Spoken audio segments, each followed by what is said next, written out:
Le cadeau des oiseaux. C'est au bord de la mer du Nord, dans une maison de bois, que vivent Rune et sa sœur Kaya. Rune est l'aîné. C'est lui qui pêche, qui fait du feu et qui raconte à Kaya des histoires merveilleuses. Ce que Rune a de plus précieux, c'est un bateau qui lui permet d'aller assez loin sur la mer pour trouver du bon poisson. Rune et Kaya n'ont plus leurs parents, mais ils ne sont pas seuls au monde. Dans le ciel, les mouettes et les goélands veillent sur les deux enfants. Quand Rune revient de la pêche, les oiseaux surveillent ce qu'il a pris.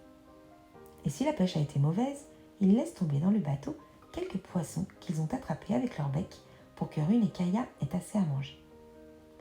Si Kaya s'approche du rivage, les oiseaux se posent près d'elle. Ils l'écoutent et ils l'observent. Si elle est triste, les oiseaux dansent pour elle un délicat ballet. Parfois, ils picotent tendrement ses mains ou les fleurs de leurs ailes jusqu'à ce qu'elle se mette à sourire.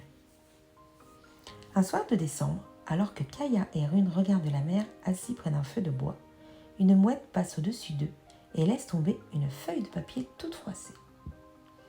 Rune s'en saisit et, après avoir vu ce qui est dessiné dessus, il s'écrie « Kaya, c'est une carte!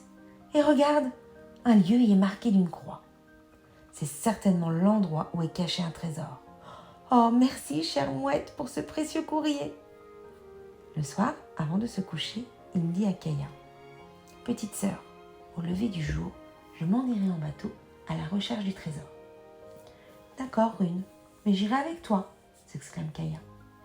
Et les mouettes rient en entendant cela, comme pour dire aux deux enfants que c'est une bonne idée. Le lendemain matin, les deux enfants prennent la mer. Ils emportent des provisions et une grande couverture. Kaya tient la carte dans ses mains et Rune dirige le bateau. Ils naviguent pendant des jours et des jours. La nuit, ils s'endorment sous les étoiles, enroulés dans la grande couverture. Cela ne suffit pas toujours car il fait très froid en décembre sur la mer du Nord. Les oiseaux viennent alors se poser dans le bateau, comme sur un nid flottant, pour réchauffer les enfants endormis. Chaque jour, de nouveaux oiseaux viennent les aider. Heureusement, car Rune et Kaya sont de plus en plus fatigués par ce grand voyage. Rune a accroché une corde à la proue. Parfois, un goéland la prend dans son bec et fait glisser le bateau sur la mer en volant à tire-d'aile. Un jour, enfin, Rune dit à Kaya « Tu vois ce gros rocher dessiné sur la carte à côté de la croix? C'est celui qu'on aperçoit là-bas. Je crois bien que nous sommes arrivés. » Quand les enfants atteignent le rivage, la nuit vient de tomber. Près du grand rocher, ils aperçoivent de la lumière. « Oh !» s'écrie Rune. « Nous ne sommes pas les premiers. J'ai bien peur que quelqu'un ait trouvé le trésor avant nous. » En se dirigeant vers la lumière, les enfants distinguent bientôt une jolie maison. Par la fenêtre, ils voient un homme et une femme assis dans une pièce où trône un sapin. Partout, des bougies sont allumées, une bûche flambe dans la cheminée et un bon dîner est prêt. Rune et Kaya ne peuvent s'empêcher d'approcher leur visage de la vitre pour contempler toutes ces merveilles qui leur font tellement envie, eux qui sont seuls dans la nuit et qui ont froid et faim. Soudain, l'homme aperçoit les enfants. Vite, il se lève. Sa femme le suit. Il se précipite pour ouvrir grand leurs portes et les faire rentrer. Les enfants leur montrent la carte froissée qu'une mouette leur a apportée. « Est-ce que vous avez déjà trouvé le trésor ?» demande Rune. Quand elle voit la carte, la femme s'exclame.